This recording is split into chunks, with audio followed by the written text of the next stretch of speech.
खुशी रहते हैं। लड़का एक जिम में काम करता है, जिम का नाम है आरके फिटनेस, भिलाई में जो नेहरू नगर में खुला है। और 4 सालों का प्यार के बीच लड़का अचानक से आत्मघाती कदम उठा लेता है। उसकी वजह जो पुलिस के सूत्रों से सामने आई है, ये पता चला है। ये जो मृतक है वह चौहान टाउन में अपने पिता माता से अलग एक युवती के साथ लिव इन में रह रहा था। युवती जो है वो पिछले 1 माह से अपने निवास स्थान असम गई हुई थी और 26 तारीख को मृतक ने अपने पिता से लगभग 11:30 बजे रात को बात की थी। जब अगले दिन उसके घर वालों से बात नहीं हुई, उसने फ़ोन नहीं उठाया, तब घर वालों ने आकर उसे चेक किया तो पाया कि वह अपने एक लड़का और एक लड़की 4 सालों से लिव इन रिलेशनशिप में हैं।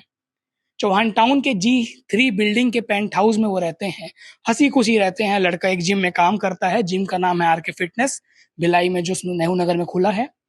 और 4 सालों का प्यार के बीच लड़का अचानक से आत्मघाती कदम उठा लेता है।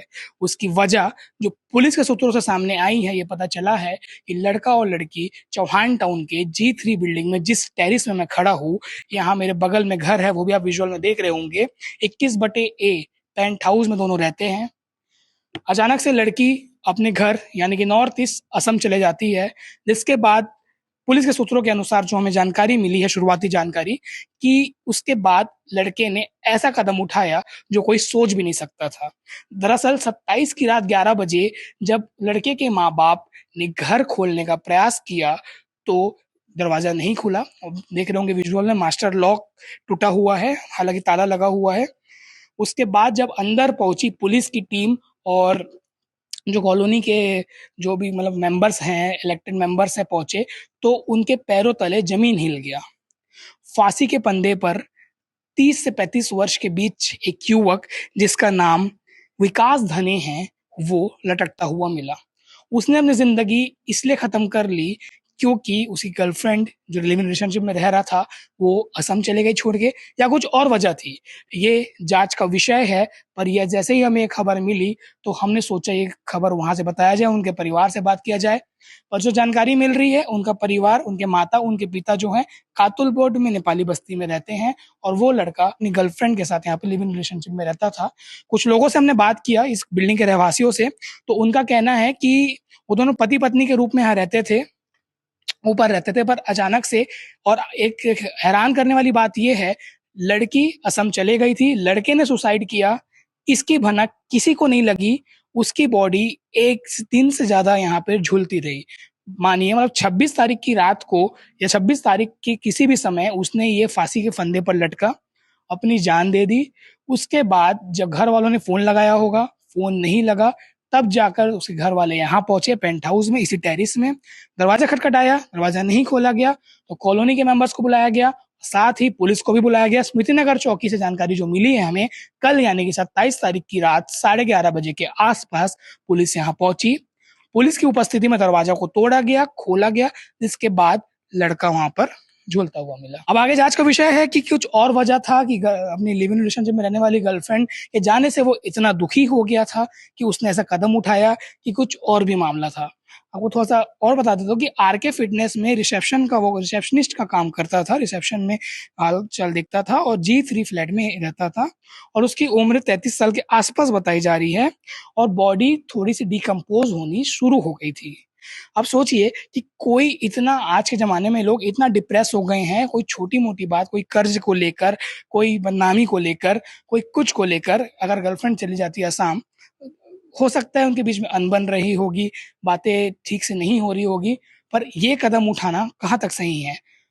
और लड़के का एक छोटा भाई भी है, उसने अपने अपने जाने के बाद अपने छोटे भाई और माँ-बाप को अकेला छोड़ दिया।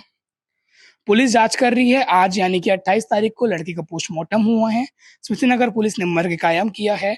पुलिस से भी जानने का कोशिश करेंगे कि उनके द्वारा क्या जानकारी अभी तक दी जा रही है। तो अभी तक इस मामले में यही अपडेट है। आगे अगर उनके घर वाले सामने आते हैं तो उनसे भी बात करने का प्रयास करेंगे और पुलिस का भी तर्क जानना जरूरी है कि क्या मामला है, क्यों उसने ऐसा कदम उठाया। अभी तक जो हमने आपको बताया, शुरुआती जानकारी और सूत्रों के हवाले से खबर बताई, जो पुलिस के सूत्र हैं, किसी भी प्रकार का सॉल्यूशन अपना जान देना नहीं है। अगर आप कभी भी इस चीज़ को फेस कर रहे हैं या इस चीज़ से गुजर रहे हैं, तो आप किसी अपने से अपनी बातें शेयर करें या डॉक्टर या साइकोलॉजिस्ट या कंसल्टेंसी करें। क्योंकि 1 मिनट अगर आप सोचेंगे अपनी जान के बारे में, तो ऐसा कदम आप नहीं उठाएँगे क्योंकि इस कदम से किसी को खुशी नहीं मिलती, आप तो चले जाते हैं, आप अपने परिवार को भी पीछे दुखी छोड़ जाते हैं।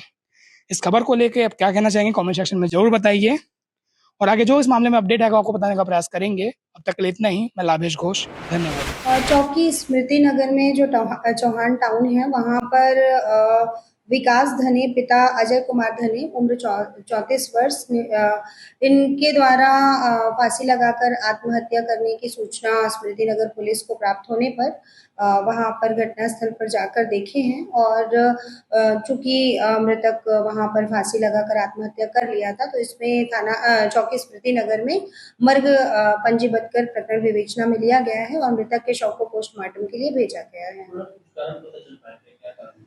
ये जो मृतक है वह चौहान टाउन में अपने पिता माता से अलग एक युवती के साथ लिव इन में रह रहा था। युवती जो है वो पिछले 1 माह से अपने निवास स्थान असम गई हुई थी और 26 तारीख को मृतक ने अपने पिता से लगभग 11:30 बजे रात को बात की थी। जब अगले दिन उसके घर वालों से बात नहीं हुई, उसने फोन नहीं उठाया, तब घर वालों ने आकर उसे चेक किया और चेक किया तो पाया कि वह अपने जिस घर में वह रह रहा था वहां पर उसने फांसी लगाकर आत्महत्या कर ली है। जी, अभी मर्ग को प्रकरण दर्ज किया गया है और विवेचना में लिया गया है और आगे सभी तथ्यों पर जांच की जाएगी तो सारी चीजें स्पष्ट होंगी। जी, अभी तो प्रकरण जांच में लेकर विवेचना में लिया गया है और जो भी इसमें तथ्य आएंगे वो आगे स्पष्ट होगा।